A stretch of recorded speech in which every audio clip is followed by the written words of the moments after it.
সবাইকে জোর করে পদত্যাগপত্র লিখিয়ে নেওয়া হচ্ছে, ইলেকটেড বডিগুলোকে কাজ করতে দেওয়া হচ্ছে না। আমাদের সময়েও প্রায় 30% পঞ্চায়েত অপোজিশনের ছিল, এবারেও জিতেছে তারা।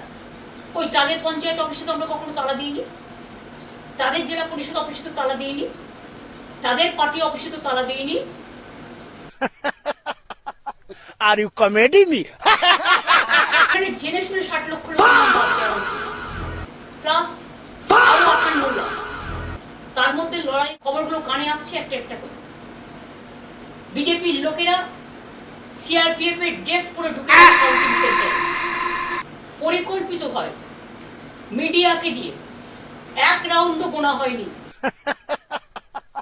আর ইউ কমেডি মি?